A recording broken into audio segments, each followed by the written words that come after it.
하나님께 주신 말씀 로마서 2장 17절로 29절 말씀.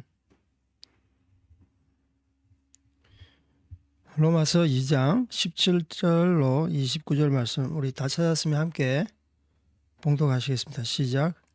유대인이라 불리는 내가 율법을 의지하며 하나님을 자랑하며 율법의 교훈을 받아 하나님의 뜻을 알고 지극히 선한 것을 분간하며 명인의 길을 인도하는 자요 어둠에 있는 자의 빛이요 율법에 있는 지식과 진리의 부분을 가진 자로서 어리석음인 우리 나이의 선생이라고 스스로 믿으니 사람을 가르치는 내가 내 자신을 가르치지 아니하느냐.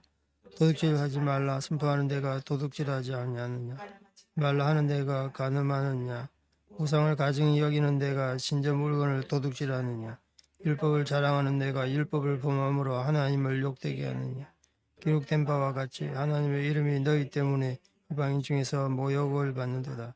내가 율법을 행하면 할례가 유익하나 만일 율법을 범하면 내 할례가 무일가 되느니라.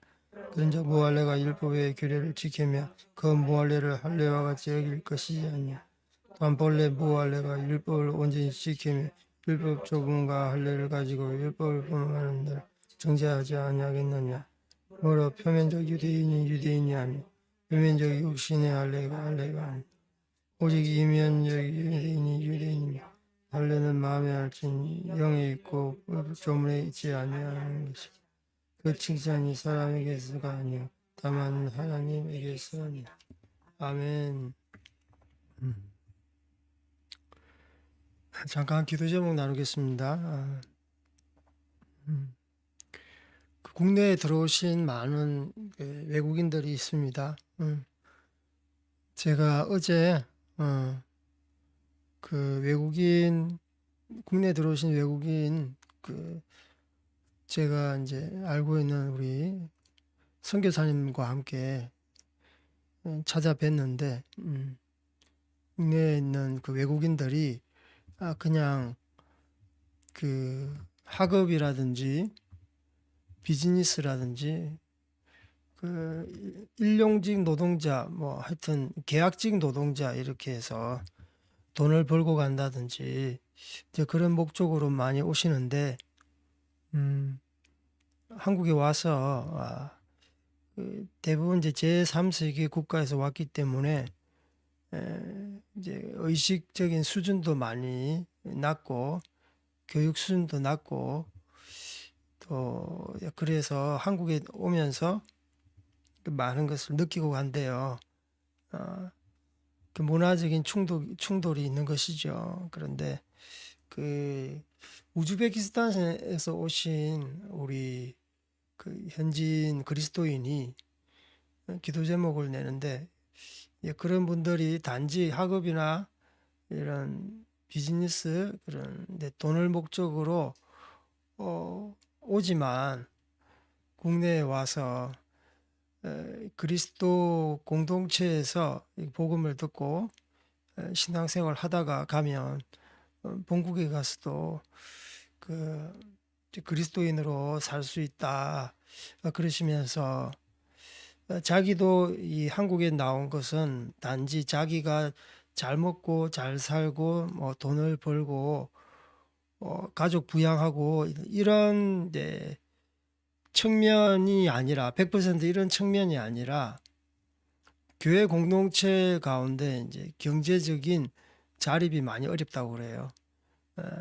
우즈베키스탄 한국인 선교사를 통해서 복음을 접했고 그래서 복음을 영접하고 이렇게 교회에 이렇게 좀 그 신앙이 그래도 그런 대로 괜찮은 사람인가 봐요.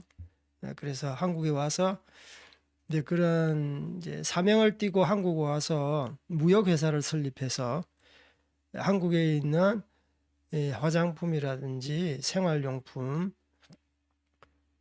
또 세제, 샴푸 이런 것들을 무역을 통해서 팔고 거기에 대한 수익으로 그 교회 내에 있는 공동체를 경제적으로 이제 돕겠다, 돕는다 이런 이런 걸 말을 하고 자기 비전을 이야기하시더라고요.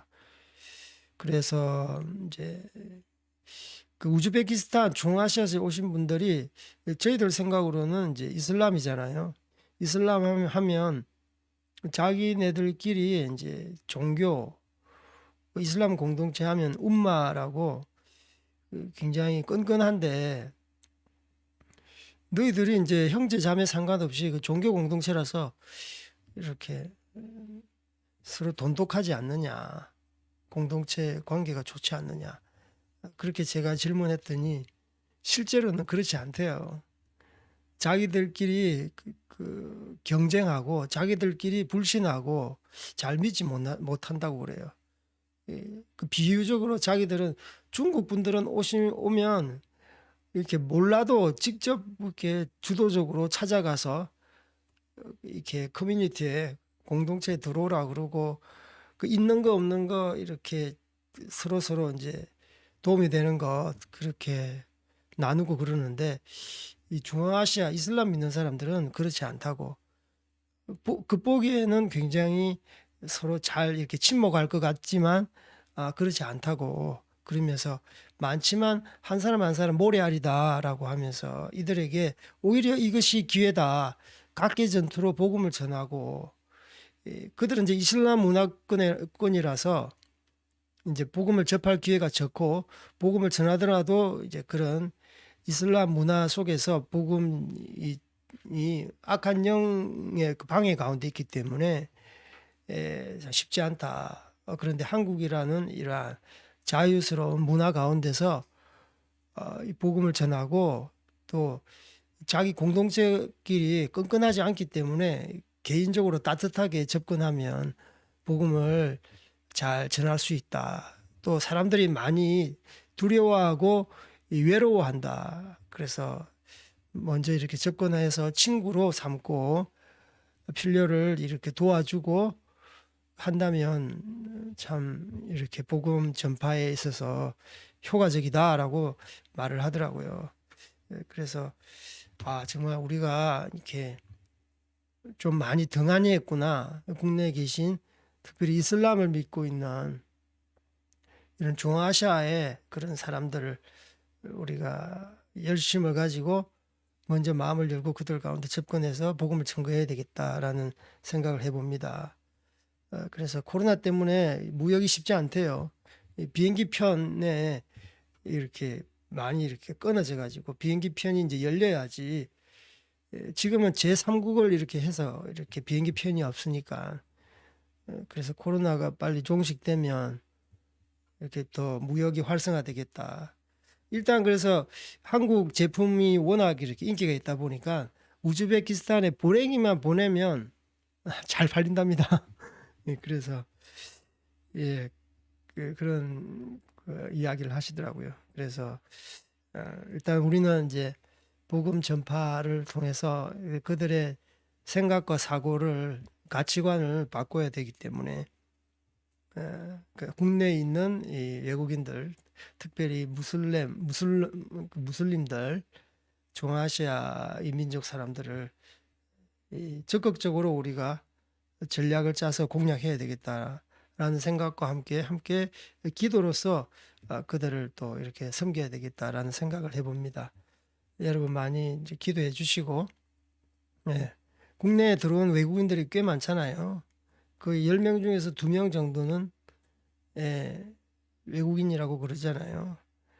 그래서 물심양면으로 물론 도와주는 것도 좋지만 무엇보다도 그들의 친구가 되어서 말이 통하지 않지만 적극적으로 그들에게 다가간다면 그 복음의 그런 그 열리는 것들이 좀 이렇게 열리지 않을까, 닫힌 것들이 열리지 않을까라는 생각을 해봅니다.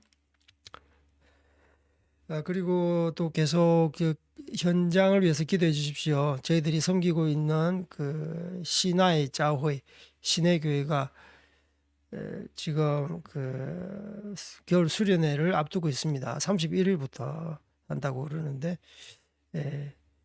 학생들이 많이 모집되게 하시고 그리고 그들에게 성경을 가르치고 수학, 영어, 중국어 이런 그 일상적으로 공부하는 과목에 대한 선생님들이 세워질 수 있도록, 그리고 적극적으로 그들과 함께 좀 이렇게 놀이할 수 있는 이제 그런 뭐 레크레이션 체육 선생님들, 그 활동할 수 있는 그런 선생님들 세워질 수 있도록. 겨울이 사실 춥거든요. 예. 티베트 지역은 추워요. 추운데 그 엄동설 안에 그들의 마음을 녹일 수 있도록 예수 그리스도의 따뜻한 사랑을 가지고 그들 가운데 이렇게 수련회를 통해서 복음을 접할 수 있도록, 씨 뿌리는 자의 비유를 통해서 여러분 아시다시피 이렇게 뿌리는 거는 많아요. 거두는 거는 작잖아요. 예정론에 입각해서 누가 예정된지는 몰라요.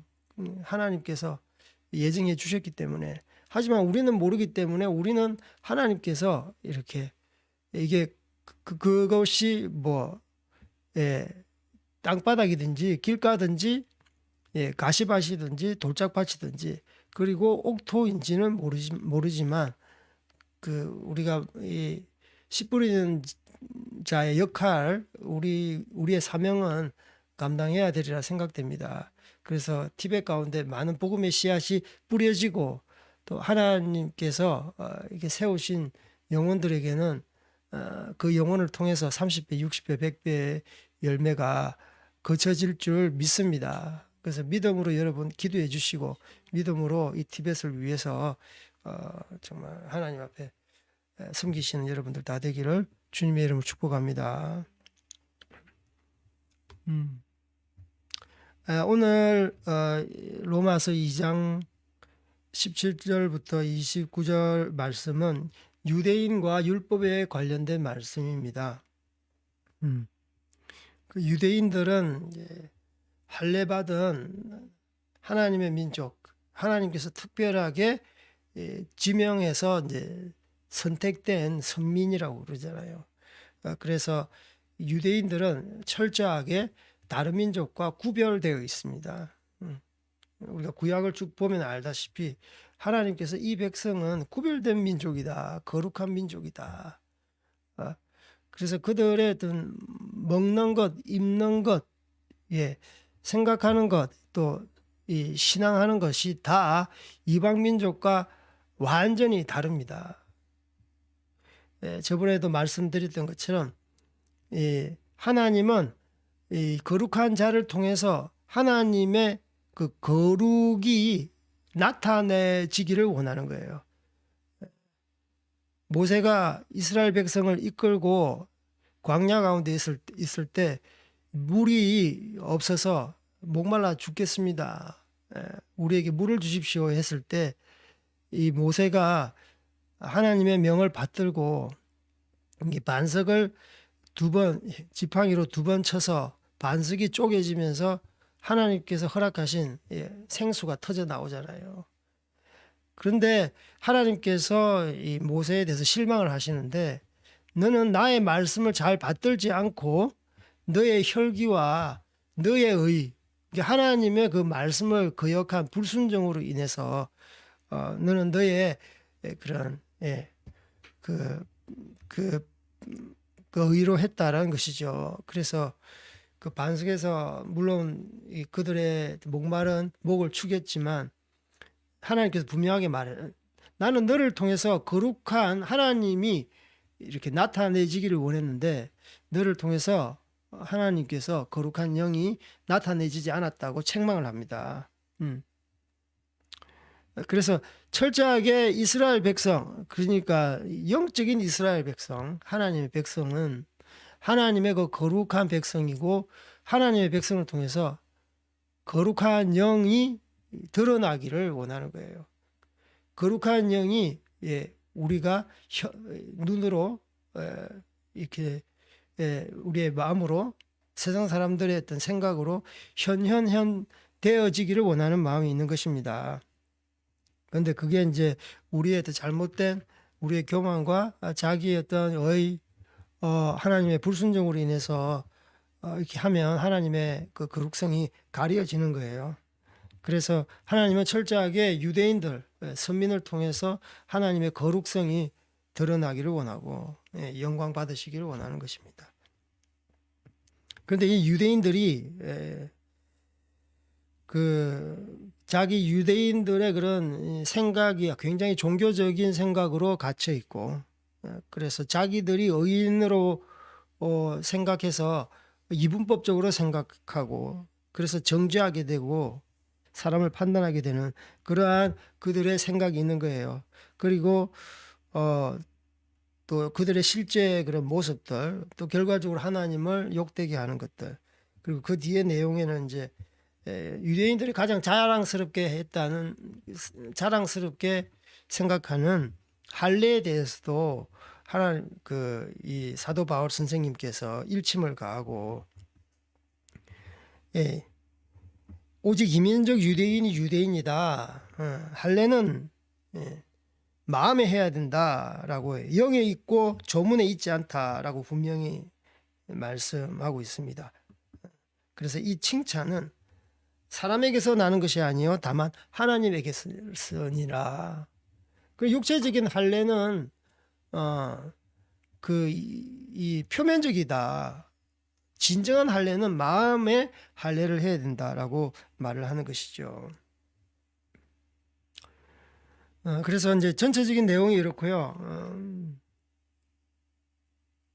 그 1절에서 17절에서 20절을 보면 이제 유대인의 이제 사고에 대해서 말을 하고 있습니다. 첫절에 보면 유대인이라 불리는 내가 율법을 의지하며 하나님을 자랑하며 율법의 교훈을 받아 하나님의 뜻을 알고 지극히 선한 것을 분간하며, 그러니까 그들은 하나님께서 주신 율법을 받은 굉장히 아주 선택된 민족이라는 것이죠. 그래서 그들은 이제 하나님을 자랑하고, 18절에 보면 늘 하나님의 율법이 자기들의 교훈이 되었어요. 그래서 율법의 교훈을 받아서 하나님의 뜻을 이렇게 알게 되는 거예요. 분별하게 되었고, 선한 것을 분별할 수 있게 되었다. 그래서 그들은 이제 이러한 역할을 하는데, 맹인의 길을 인도하는 자고, 어둠에서 빛을 비추는 자고, 20절에 보면 율법에 있는 모든 지식과 진리를 소유한 자다. 또 어리석은 자를 이렇게 현명하게 이끄는 교사다. 또 어린아이를 가르치는 교사다라고 스스로 믿으니라고 되어 있어요. 스스로 믿으니. 그래서 유대인들의 이제 생각, 교만이 바로 하나님께서 우리는 선민이다. 우리는 하나님으로부터 율법을 받았다. 그래서 우리는 하나님께서 그런 율법을 받았기 때문에 자랑할 만한 것이 너무 많다. 그래서 가정교사도 되고 이렇게 또 사람들을 선한 길로 인도하게 되고 지혜로운 자가 되었고 하나님의 뜻을 분간하게 되었고 그 선악을 우리가 알 수 있다. 이런 것들이 있는 거예요. 그들은 이런 생각에 꽉 이렇게 차여 있는 겁니다. 이게 스스로 그것을 믿는다고 그래요. 근데 여기까지는 좋아요. 하나님 율법으로 인해서 다른 사람들을 이렇게 좋은 길로 인도하는 것 얼마나 좋습니까? 바로 그렇게 해야 되죠. 저는 이것을 보면서 율법을 받은 사람, 하나님의 말씀에 이렇게 충만하게 거하는 자는 여기에 대해서 프라이드를 가질 만하다라고 생각해요. 그런데 이것을 스스로 믿었다라고 했을 때 이것은 이제 하나님께서 그들에게 그들에게 주어진 역할을 갖다가 이렇게 오버한 것이죠. 하나님이 이렇게 말을 해야 되는데 자기들이 스스로 이렇게 믿었다는 거예요. 그래서 이것은 유대인들이 하나님 앞에서 정말 교만한 생각을 갖고 있었구나. 그래서 21절, 22절에 보면 그들의 교만한 생각이 실제적으로 삶의 현장 가운데서 드러나는 모습을 말씀하고 있습니다. 우리 21절, 22절 한번 읽어볼게요. 시작.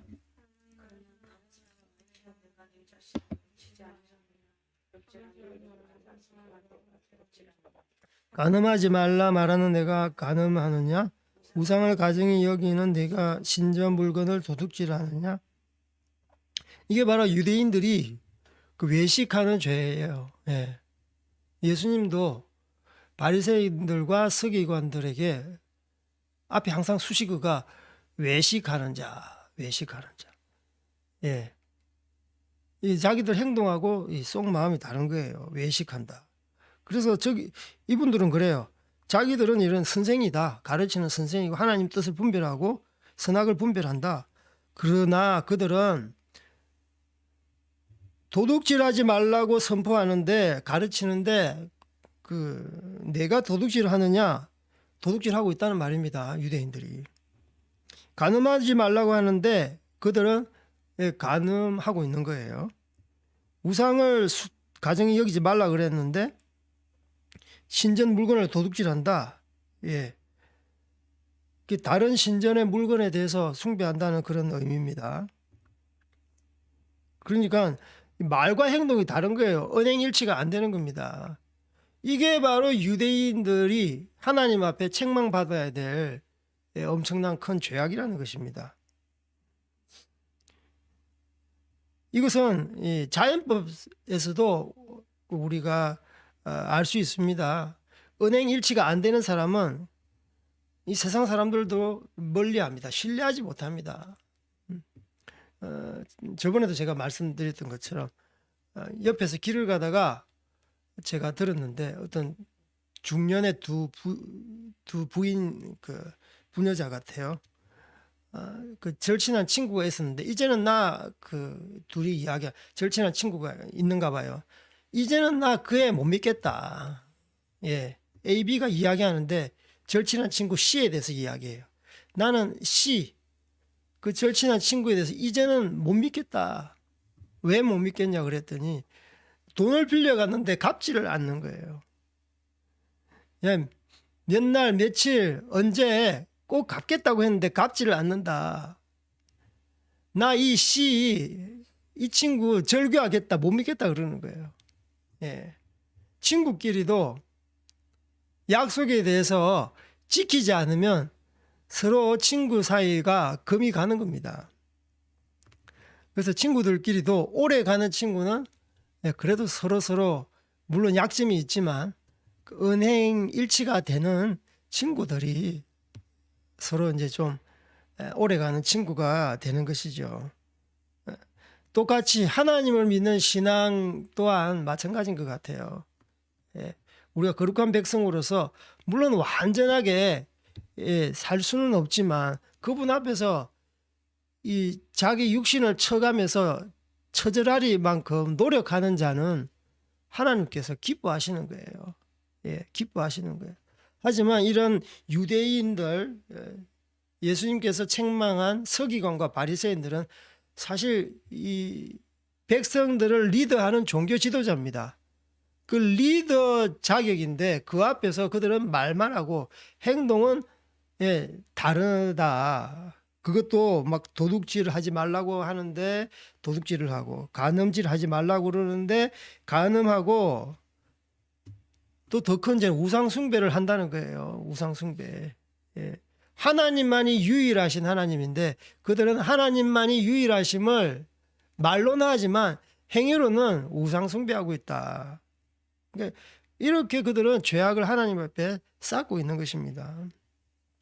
그래서 유대인들의 그런 이 교만함과 또 그들이 그렇게 선생질을 하면서 가르치지만 그들의 선생하는 모든 것들은 실제적인 모습에 있어서는 완전히 상반된 행동을 하고 있는 것이죠.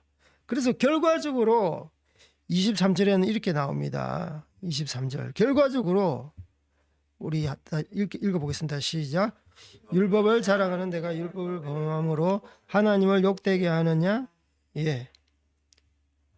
율법을 자랑하잖아. 우리는 율법을 소유했다. 하나님께서 율법을 주셨다. 얼마나 감사하냐. 이 프라이드. 하지만 이것이 넘쳐서 교만이 되었죠. 자랑하는 내가 율법을 범함으로 하나님을 망령되이 일컫는 거예요. 욕되게 하는 겁니다. 결국은 하나님의 명예에 손상을 가한 거예요. 그러니까 하나님께서 이런 것은 진짜 참을 수 없는 거예요. 그래서 24절에 기록된 바와 같이 하나님의 이름이 너희 때문에 이방인 중에서 모독을 받는도다. 모독을 받는도다. 여기 보면 하나님의 이름이 하나님의 이름이 온 이방인 열방 가운데 전파되어지기를 원하는 하나님의 마음이 있는 거예요. 예, 하나님의 이름이 유대인을 통해서 모든 이방인 가운데 하나님으로 등극하기를 원하는 정말 하나님의 마음이 있는 거예요. 그런데 유대인들이 오히려 하나님의 율법을 가로막고 그 가로막을 뿐만 아니라 오히려 이방인들이 하나님을 믿지 못하게 장애물이 되었다. 그래서 하나님의 얼굴이 모독하는 거, 모독하는 거. 율법을 범함으로 하나님의 얼굴에 침을 뱉는 거예요. 그래서 이 유대인과 그 율법에 대해서 우리가 그러니까 생각해 볼 때 정말 율법은 좋은 것인데요. 그 율법을 가지고 어떤 행위로만 이렇게 판단을 하고 그 행위로만 정죄하고 교정한다면 이렇게 하나님께서 율법을 주신 그 의도를 100% 모르는 거예요. 물론 행위도 선하게 살아야 되겠지만 예수님께서 분명하게 말했어요. 이 자마 외산들은 외식하는 서기관과 바리새인들에게 너희들은 의와 인과 신에 대해서 모르고 있다. 율법의 가장 중요한 그 본질, 그것은 의와 인과 신이다라는 것을 말씀하고 있습니다. 우리 그 말씀을 한번 찾아볼까요? 마태복음 23장 23절.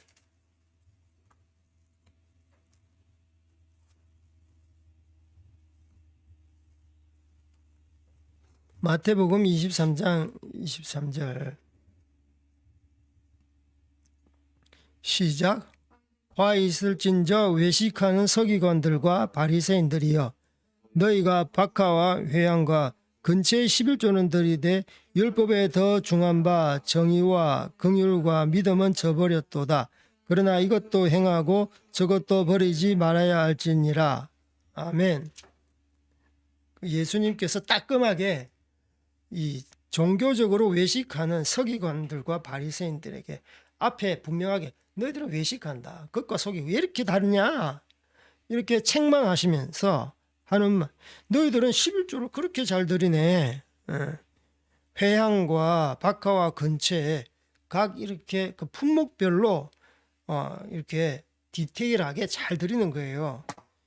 율법으로 이 율법의 어떤 조항 측면에서 봤을 때 그 한치의 오차도 없이 율법을 행하지만 그들은 율법에 더 중한 바, 율법에 더 중한 바, 율법의 조문 이상으로 그거보다 더 중한 그 속살이 뭐냐 하면 그 속 정신이 본질이 뭐냐 하면 그것이 바로 의와 인과 신이다. 개역 개정판에는 이제 정의와 긍휼과 믿음이다라고 했어요. 너희들은 이것을 헌신짝처럼 저버렸다라고 해요. 이 예수님 말씀이 우리의 본질입니다. 여기서 도둑질하지 말라. 실제로 이 종교 지도자들이 도둑질 했겠어요? 저는 이것보다는 실제로 이 정신을 버렸다라는 것을 실제로 그들이 가늠했겠어요? 물론 한 사람도 있겠죠. 그런데 이 유대인들 교만으로 가득 차 있어 가지고 우리는 선민이다. 하지만 그들이 그 의와 인과 신의 정신을 버렸다. 그러니까 마음으로 음욕을 부릴 듯 품는 자마다 예수님께서 분명히 말했어요. 간음한 자다.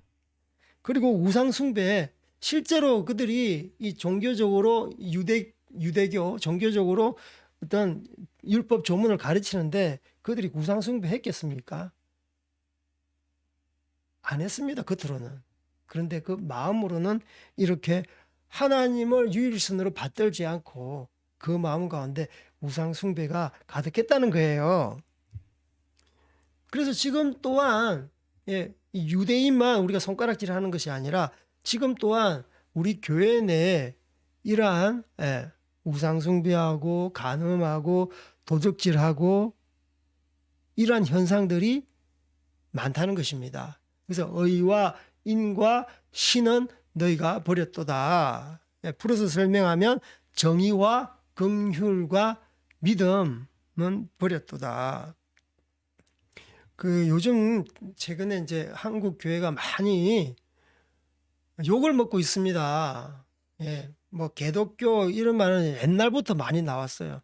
참 그 말을 들을 때마다 제가 분노가 치밀기도 하고, 예, 이 그 좌파 정권에 의해서 더 심화된 것 같기도 하고, 이제는 이 교회가 뭐 개독교를 떠나서 완전히 적폐 대상이다라고 그러한 악플들이 굉장히 많아요. 그래서 교회 다녀도 이게 청소년들 다음 세대들이 부모님 따라 다니지만 마음은 멀어 있고요. 친구들하고 이야기할 때 나 교회 다니지만 하면서 교회에 대해서 확 이렇게 험담하는데 참 그것을 이렇게 신문 기사를 통해서 들을 때마다 뭐 좋지는 않아요. 그래서 자기도 뭐 부모님을 떠나면 독립하면 나는 교회 안 다닐 거다. 나는 지금 종교적으로 살고 있다. 나는 종교에서 벗어나 나의 본 모습을 살고 싶다. 뭐 그런 이렇게 겉으로 막 들어보면 뭐 이렇게 일리가 있고 참 그래도 자기 생각이 분명하다. 이렇게 막 칭찬을 할 수는 있겠지만 세상 사람들은 칭찬할 수 있겠. 저는 뭐 아주 철이 없는 애 같아요. 그러니까 교회 내에 이런 다음 세대들이 자라는데 보는 것들이 안 좋은 것만 보는 거예요. 안 좋은 것만. 근데 교회론이 잘못된 거예요. 교회 내에 알곡과 가라지가 있는 것이고, 그리고 또 이 교회 내에 예수님께서 죄인을 부르러 왔지 의인을 부르러 온 것이 아니거든요. 그래서 교회 내 예수님을 예배하고 하나님을 예배하는 자뿐만 아니라 교회 내에 어떤 세미나 듣기 위해서 온 사람, 인간 관계를 하기 위해서 온 사람, 자기 정신 상담하기, 사교 생활하려고 온 사람, 비즈니스 하려고 온 사람, 목적이 다양해요. 제가 이제 사역자로 있을 때 결혼 때문에 교회 다닌대요. 결혼. 예. 그 신부 아버지가 장인 어르신들 분이 장로님이시고 장모님이 권사님이신데 세례 안 받으면 교회 안 다니면 결혼 안 시켜주겠다 그러니까 결혼을 위해서 결혼 목적으로 오신 교회를 왔더라고요. 그래서 나보고 세례 문답 좀 해달라고. 그래서 타일러서 복음을 전하고 너 제대로 믿어라. 믿으려면 그렇게 말씀을 드렸는데 어쨌든 다른 목적을 가지고 오신 분들이 너무 많아요. 그래서 우리 청소년들이 거기에 대해서 상처를 받는다니까. 또 교회론이 잘못돼 가지고 이 교회 내에서는 죄인도 있고 의인도 있고 알곡도 있고 죽정이도 있고 이러한 사고를 갖고 있어야 되는데 이렇게 좀 순수하니까 애들이 쉽게 목사님에 대해서 상처를 받게 되고 중직자 이런 장로님 권사님들에 대해서 교회 가면 또 사람들이 모인 집단이라서 많이 싸우잖아요. 그래서 제발 저는 좀 우리 중고등부 다음 세대에 대해서 좀 좋은 모습을 보였으면 좋겠다. 어르신들이 행위하고 이 신앙하고 일치됐으면 좋겠다.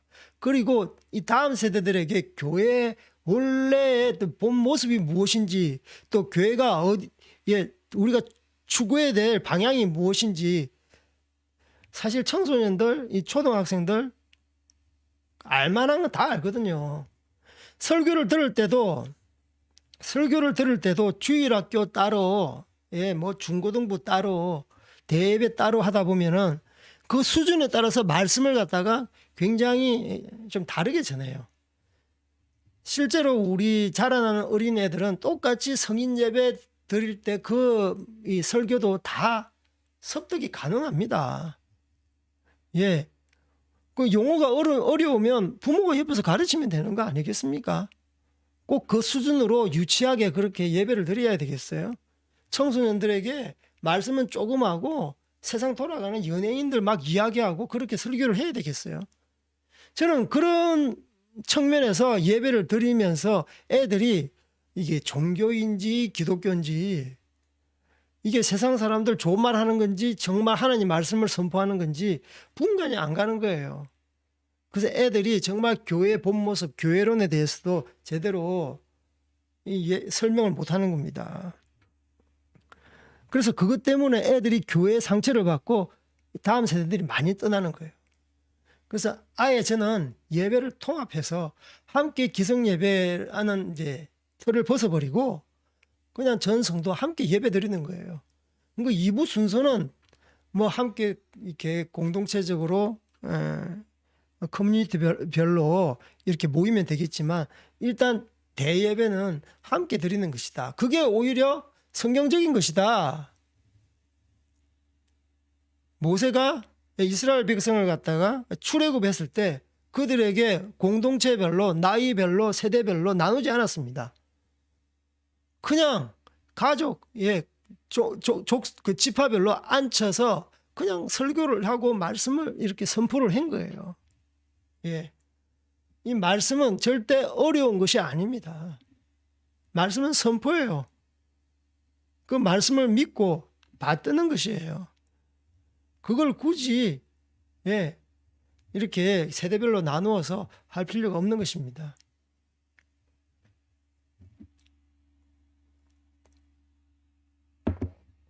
요즘 최근에 이런 이슈가 많이 있습니다. 아까도 그 은행 일치가 되지 않는 그런 그 중년 부인에 대해서 말씀드렸던 것처럼 우리의 삶 또한 은행 일치가 되지 않으면 최소한 말을 했으면 그 50% 이상을 지켜야 되는데 그게 되지 않으면 우리 가정 가운데 있는 모든 질서가 깨어지는 것을 바라보게 됩니다. 부모님이 말을 하고 부모님이 행동으로 지켜지지 않은데 우리 자녀가 교육이 되겠습니까? 되지 않는 거예요. 부모가 매일 싸우는데 너희들 싸우지 말라 할 수 있겠습니까? 부모님은 매일 TV를 보고 스마트폰에 중독되어 있는데 자녀들은 너희들은 공부하라고 그렇게 말할 수가 없는 거예요. 그 저번 주일날 스마트폰 중독 조심하라고 제가 설교를 했는데 우리 가족들도 좀 이렇게 좀 많이 스마트폰 시간을 많이 줄였던 것 같아요. 제 개인적으로도. 그래서 스마트폰을 사용하는 것은 불가피하지만 부모님이 주동적으로 스마트폰을 사용하는 시간을 이렇게 반으로 70% 이상씩 이렇게 줄인다면은 좀 이렇게 가정 가운데 대화하는 시간이 많아지고 또 예배하는 시간을 우리가 확보할 수 있고 또 이러한 그 가족 간의 그런 서로 또 관계가 원만하게 되지 않을까라는 생각을 해봅니다. 그래서 부모가 자녀 교육, 부모가 가정의 어떤 그 리더로서 제대로 이렇게 말과 행동이 이렇게 세워질 때 말과 행동이 분명하게 이제 일치가 될 때 우리 자녀 교육은 그냥 저절로 따라오는 것이라고 생각됩니다. 그래서 여러분 정말 이것은 단지 유대인들에게만 국한된 말이 아니고 유대인들이 하나님 말씀 앞에 범했던 것은 그들의 가르침과 그들의 행위는 완전히 다르다는 거예요. 다르다는 거예요. 그래서 우리가 말씀과 우리 이 행함으로 실천하는 것이 일치될 때 우리의 가정 가운데 자녀 교육, 가정 가운데 예배 공동체, 그리고 교회 가운데 예배 공동체, 그리고 교회 가운데 다음 세대들이 하나님 앞에서 세워지는 것들을 우리가 기대할 수 있는 것입니다. 최근에 이제 아주 이슈가 되는 게 있습니다. 그 성추행에 관련된 이슈가 있습니다. 우리나라 야당 중에서 제2야당인데 정의당 당 대표가 성추행을 해서 이제 그 자리를 물러나게 됐는데 이 정의당은 사실 인권, 이 성폭력 예방, 뭐 또 젠더, 뭐 하여튼 인간의 그런 이 인권에 대해서 그렇게 부르짖는 당이에요. 그런데 그들이 부르짖는데 정말 최전방에서 그렇게 부르짖는 그 리더 대표가 성추행을 해서 그 대표직에서 사임하게 되었어요. 또 공교로운 것은 누굴 성추행했느냐? 그 당에 지금 국회에서 의정 활동을 하고 있는 의원이에요.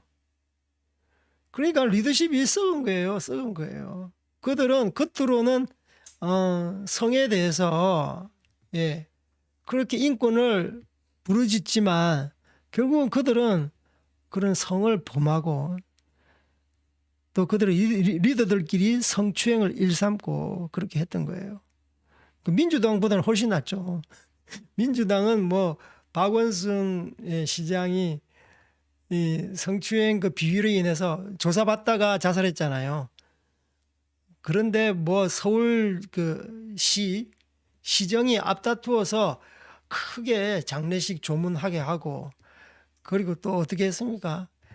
이 박 시장에 대해서 이분은 뭐 칭송을 했는데 맑은 분이시다. 뭐 제가 말을 하기도 민망해요. 맑은 분이래요. 그렇게 추잡해가지고 그 밑에 있는 여 비서들을 갖다가 성추행을 하고 그리고 카톡으로 영상 뭐 그 사진을 갖다가 엄난한 것을 보내고 그러니까 그 시정을 갖다가 그렇게 엄난하게 행정을 했는데 맑은 분이라니. 그래서 이번에 그 뭐 민주당도 정의당한테 어떻게 그럴 수 있느냐 뭐 그러면서 더 심하게 했나 봐요. 그러니까 뭐 똥 묻은 것이 뭘 나무란다고. 그래 더불어 이 성추행 당해라 그러잖아요. 그래서 이 좌파의 내로남불은 진짜 하늘 끝을 닿았습니다. 예. 제가 이제 좌파들이 얼마나 이 성관념에 대해서 굉장히 리버럴한지 제가 알고 있어요. 리버럴한지 알고 있어요. 제가 대학 다닐 때 저는 이제 기독 동아리 있었는데 각 동아리별로 이렇게 각 칸막이별로 뭐 몇 평 안 되는데 이렇게 공간을 주잖아요. 그러니까 우리 바로 앞에는 풍물패가 있고 바로 옆에는 가톨릭 그 학생회가 있어요. 사실 가톨릭도 다 작용화돼 가지고 옆에 또 바로 대각선으로는 판화 동아리 이 운동권 하시는 분들은 이렇게 판화로 이렇게 해가지고 이렇게 딱 이렇게 이 종에다 찍으면 막 이렇게 우리 골기하자 뭐 이런 걸 뭐 대동단결하자 뭐 그런 것 많이 찍어서 하더라고요. 주로 다 운동권들이에요.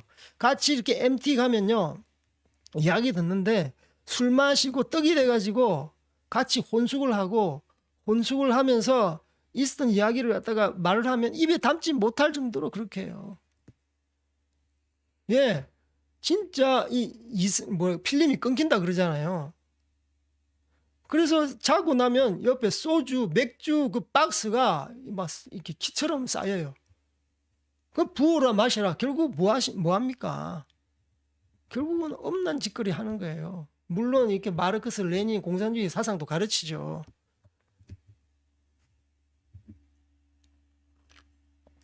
그래서 신문 사설을 읽는데 2000년 초에 그 여성 운동하는 시민단체에서 그 운동권 그 인권위원회,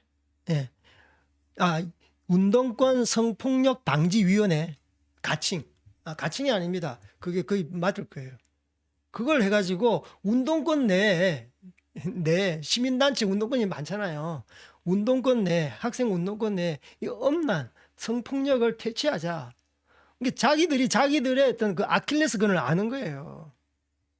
이제 그들이 정의를 외치고 공정을 외치고 이 뭐 평등을 외치고 인권을 외치지만 결국은 자기들이 서로 자기들의 성적인 탐욕의 그 놀이개로 삼은 거예요. 그래서 좌파 정부 들어서 더 이런 이 성폭력 문제, 성추행 문제가 많이 이렇게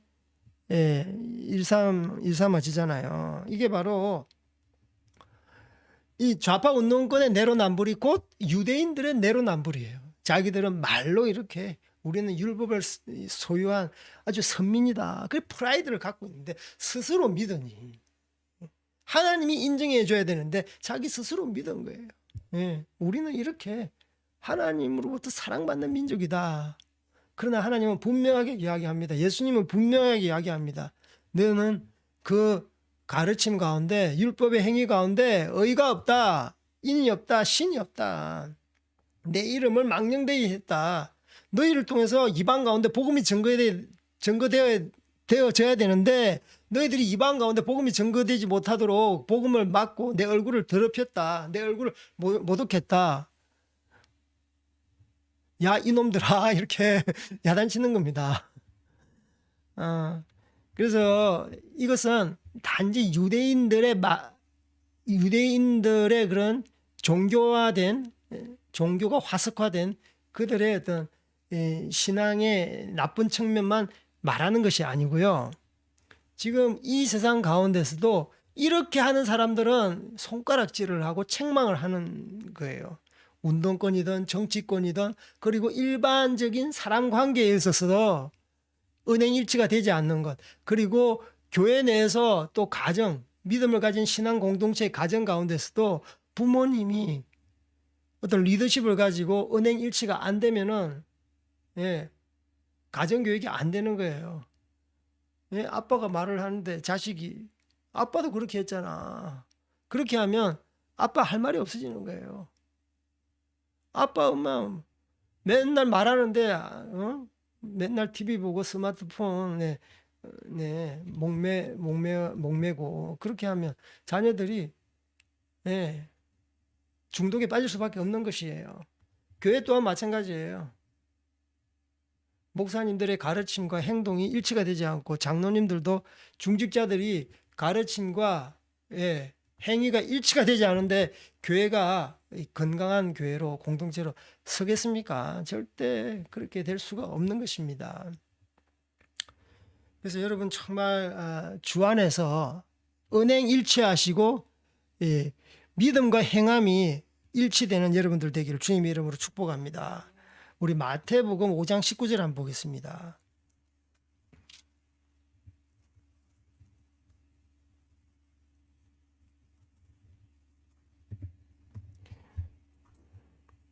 그 율법에 대해서 이것은 이제 예수님과 예수님이 율법을 보는 어떤 시각에 대해서 말을 하는 거예요. 말씀을 하는 것이고 우리에게 가르치는 것입니다. 아까는 유대인과 율법인데 지금은 예수님이 율법을 보는 어떤 퍼스펙티브, 관점에 대해서 말을 하고 있는 것입니다. 우리 17절, 20절 시작. 내가 율법이나 선지자를 폐하러 온 줄로 생각하지 말라. 폐하러 온 것이 아니요 완전하게 하려 함이라. 진실로 너희에게 이르노니 천지가 없어지기 전에는 율법의 1.1획도 결코 없어지지 아니하고 다 이루리라. 그러므로 누구든지 이 계명 중에 지극히 작은 것 하나라도 버리고 또 그같이 사람을 가르치는 자는 천국에서 지극히 작다 일컬음을 받을 것이요 누구든지 이를 행하며 가르치는 자는 천국에서 크다 일컬음을 받으리라. 내가 너희에게 이르노니 너희 의가 서기관과 바리새인보다 더 낫지 못하면 결단코 천국에 들어가지 못하리라. 아멘. 예수님은 그 앞절에서 분명하게 율법을 폐하지 않는다. 율법을 폐기 처분하지 않는다. 또 선지자들의 가르침, 선지자들의 말씀, 선지자들의 예언 다 포함됩니다. 폐기 처분하지 않는다. 오히려 어떻게 합니까? 더 온전하고 완전케 하게 하도록 내가 왔다라는 것이에요. 그래서 율법을 가지는 것은 프라이드를 우리가 가질만 해요. 율법을 가르치는 것 정말 잘 가르치고 풀어서 가르치고 실천하면서 가르치고 그것이 필요한 것이죠. 우리 지금은 은혜 시대, 지금은 믿음 시대라 해가지고 완전히 선지자의 가르침, 구약의 율법을 싸그리 우리가 폐기 처분하면 하나님께서 우리에게 향하신 뜻이 아니라는 거예요. 하나님의 뜻은 이 율법, 이 선지자의 말씀 이것을 통해서 너희들에게 더 풍성하고 건강한 신앙을 주기 위해 왔다. 그래서 완전케 하게 하려 함이라라고 말씀하고 있습니다. 그러니까 비유적으로 천지가 없어지기 전에는 하늘과 땅이 사라지기 전에는 그런 일은 없겠죠. 하늘과 땅이 없어지는 그건 없을 거예요. 그러니까 절대란 뜻이에요. 없어지기 전에는 율법의 1.1핵이라도 결코 없어지지 아니하고 다 성취하리라 이루리라 라고 말씀하고 있습니다. 이 히브리어 보면은 점 하나 찍고 이 획을 하나 끄면서 이렇게 의미와 뜻이 달라집니다. 그만큼 하나님 말씀이 한 구절 한 구절, 한 획 한 획, 한 단어 한 단어 다 유효하다라는 것을 말씀하고 있는 거예요. 그래서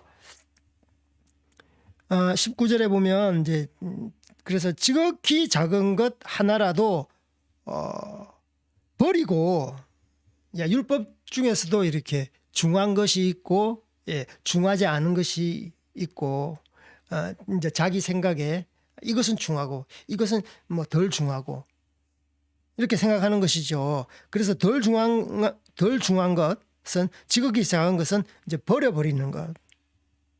그리고 또 그같이 사람에게 가르치는 자는 천국에서 지극히 작다라는 것이에요.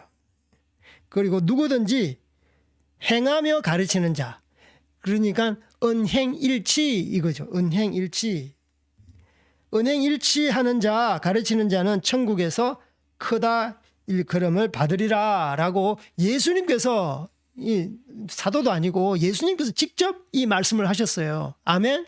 이것을 믿으셔야 됩니다. 이것을 믿으셔야 돼요. 지금은 은혜 시대다, 율법 시대다, 성령 시대다 하면서 율법을 깡그리 무시하지 마십시오. 예수님께서 말씀하셨어요. 율법 무시하지 말아라. 율법을 폐하러 온 것이 아니라 완전케 하기 위해서 왔다. 선지자의 말씀을 무시하지 말아라. 선지자의 말씀을 완전케 하기로 왔다. 그래서 너희들 마음대로 자의적으로 이렇게 재단하지 말아라. 중요한 것, 경한 것, 좀 가치 있는 것, 좀 가치가 작은 것, 큰 것, 작은 것 이렇게 재단하지 말아라는 거예요. 이런 자는 하나님 앞에서 작다라는 거예요. 작다. 천국에 들어가는데 하나님 앞에서 작다 일컬음을 받는다. 하지만 작은 것 하나라도 행하며 가르치는 자는 천국에서 크다. 여기서 상급 개념이 분명하게 나옵니다. 여러분 이것을 아셔야 돼요. 하나님 앞에서 모든 사람들은 자기의 했던 은행에 대해서 심판받을 것입니다. 상급 개념이 들어간 거예요. 누군가 천국 가면 다 똑같다라고 말을 하는데 예수님께서 분명하게 말씀하셨습니다. 큰 자가 있고 작은 자가 있다. 상급이 있는 자가 있고 없는 자가 있다라고 분명하게 말씀하고 있습니다. 그래서 우리는 예수님과 이 율법에 대해서 우리가 다시 한번 생각해야 돼요. 그 율법이 주의가 되면 그게 교조주의처럼 흐를 수 있는 거예요. 그러면 은행 일치가 안 되는 그냥 이념적으로 그냥 흐를 수밖에 없는 거예요. 종교라는 이념적으로 흐를 수밖에 없는 거예요. 하지만 이 율법을 신앙으로 자기가 받아낼 때 하나님께서 주신 율법은 우리 가운데 살아 역사하게 되는 것입니다. 진짜 그렇지 않습니까? 조금 전에 말씀했던 것처럼 너희들 간음하지 말아라. 음욕을 품는 자마다 너희들이 간음함이라 분명히 말을 했습니다. 또 도둑질하는 것도 다른 사람의 어떤 물건을 탐욕으로부터 시작되는 거예요. 행동으로 이렇게 물건을 이렇게 자기 것으로 취한 것 도둑질하는 것이죠. 그런데 마음적으로 다른 물건을 갖다가 계속 탐닉하면 그것 또한 하나님 보시기에 도적질하는 것이 되는 것입니다. 그래서 본질적인 그 정신, 의와 인과 신, 그것이 굉장히 중요해요. 그래서 아까도 로마서 2장 마지막 부분에 이면적 유대인, 표면적 유대인, 할례에 대해서 말을 하고 있는 거예요. 여러분, 영에 속한 것이에요. 이 할례는요. 그래서 표면적이기보다는 영의 이면적으로 우리가 할례를 받아야 진정한 율법을 소유한 하나님의 선민이라는 것이죠. 영적인 유대인, 예, 영적인 선민이 바로 여러분이 될 수 있는 것입니다. 정말 그렇습니다, 여러분. 오늘 이 말씀은 우리의 신앙의 삶이 가장 중요한 것입니다. 종교적으로 여러분 흐르기 쉬워요. 예, 종교라는 게 흐르기 쉽다니까. 저도 이렇게 말씀을 전하지만 매주 이렇게 말씀 전하니까 은혜스럽게 전해야지, 감동적으로 전해야지. 이렇게 하면 저 또한 은혜가 안 되고 여러분 또한 예, 이렇게 삶을 바꾸는 그런 은혜가 안 되는 거예요. 예. 은혜가 되려면 감동으로 끝나지 않고 삶 가운데 완전히 뒤집어지는 변화가 있는 성숙이 있는 그런 예배가 되어야 되잖아요. 저 또한 마찬가지입니다. 제가 이걸 행하지 않고 이 말을 갖다가 선포하고 가르친다면 하나님 앞에서는 지극히 작은 자예요. 물론 하나님께서 저를 사용할 수 있습니다. 그러나 하나님 앞에 사용하고 나서 버림받아야 된다.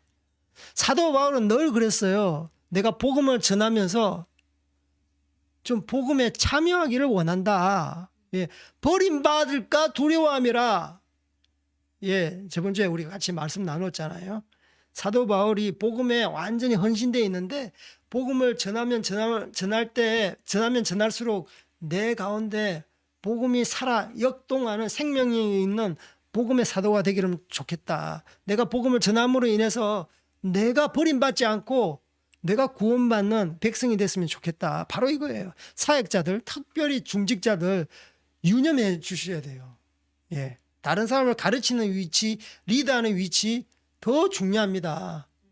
자기만 사망의 그 어둠의 구렁텅이로 걸어가는 것이 아니라 예, 우리 주변에 있는 형제 자매들을 함께 예, 데리고 갈 수 있는 예, 그런 악한 행위를 일삼을 수 있는 거예요.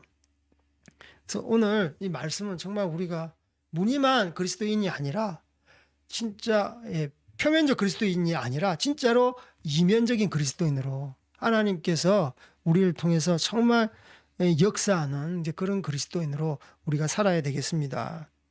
지금 코로나로 인해서 이 땅 가운데 너무 이 교회 핍박 가운데 있습니다.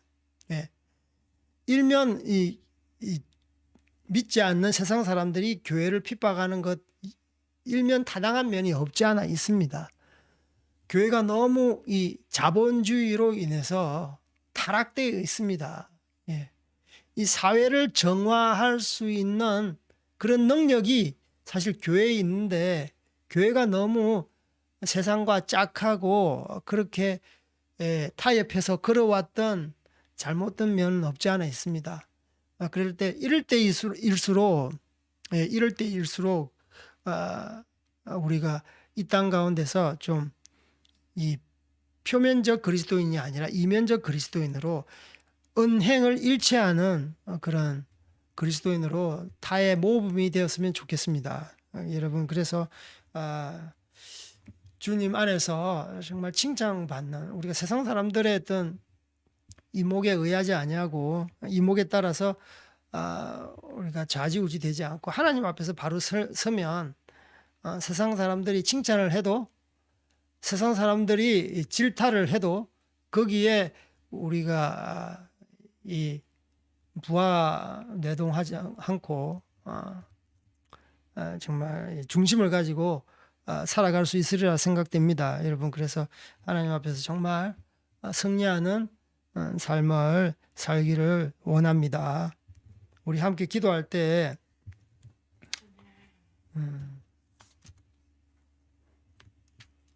정말 하나님께서 기뻐하는 이 말씀을 소유한 정말 살아있는 신앙인, 변화와 성숙이 있는 신앙인,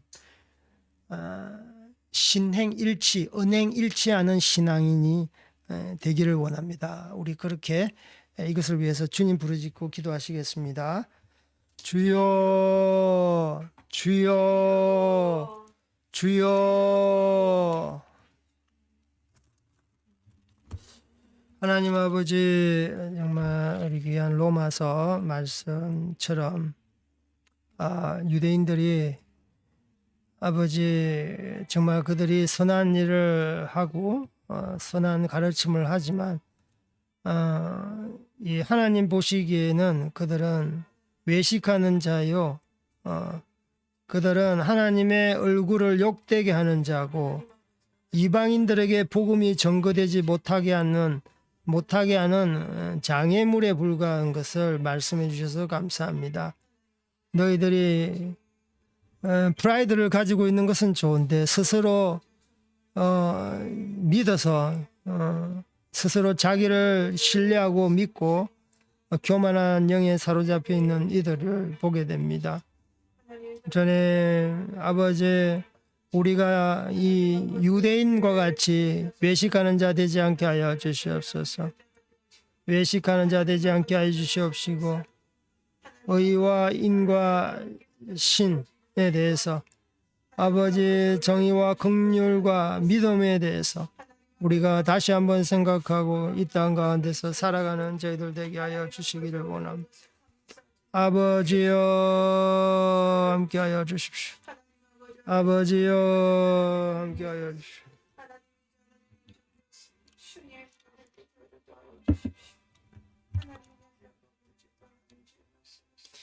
하나님 아버지 감사합니다. 저희들에게 또 귀한 말씀 주신 것 감사합니다. 우리가 이 땅에 살아갈 때 종교인으로 살아가지 않게 하여 주시고 아버지 정말 살아있는 예수님을 따르는 믿는 자로 살아가게 하여 주시옵소서. 예수님이 분명 말씀하셨습니다. 나를 따라오거든 자기를 부인하고 자기 십자가를 지고 나를 쫓을 것이니라. 아버지 너무 자아가 살아 있습니까? 주님, 저희들 자아들을 완전히 산산조각 깨어버리게 하여 주시고 이 유대인들이 스스로 믿었다는 이 말을 보면서 그 유대인이라는 선민이라는 프라이드는 좋은데 오히려 하나님의 자리에 자기 스스로가 앉아 있는, 그래서 자기 교만으로 인해서 율법을 의와 인과 신을 내팽개치고 종교적인 행위 껍데기만 남아있는 이들을 보게 됩니다. 아버지, 저희들 종교적인 양식, 형식만 남아있는 것이 아니라 정말 하나님의 그 의, 인, 신을 우리가 받들어서 삶 가운데 실천하게 하시고, 그래서 교회가 더욱 건강해지게 하시고 우리 가정이 건강해지게 하시고 우리 자녀들, 다음 세대들 건강함으로 말미암아 하나님 나라가 확장되는 귀한 역사에 일어나게 하여 주시옵소서. 우리 정말 교회들을 축복합니다. 이 어렵고 힘든 시기지만 오히려 이것이 기회고 위기를 돌파할 수 있는 좋은 호기이오니 저희들에게 하나님 말씀을 더욱 아버지 받들어서 아버지 당신의 말씀 은행일치 신행일치하는 아버지 한국교회 되게 하여 주시옵소서. 감사하며 예수 그리스도 이름 받들어 기도 올리옵나이다. 아멘. 주님께서 가르쳐주신 기도로 예배 마치겠습니다. 이신 우리 아버지여, 이름이 거룩히 여김을 받으시오며 나라의 임하옵시며 뜻이 하늘에서 이루어진 것 같이 땅에서도 이루어지이다. 오늘 우리에게 일용할 양식을 주시옵고 우리가 우리에게 죄지은 자를 사하여 준 것 같이 우리 죄를 사하여 주시옵고 우리를 시험에 들게 하지 마시옵고 다만 악에서 거하시옵소서. 나라와 권세와 영광이 아버지께 영원히 있사옵나이다. 아멘.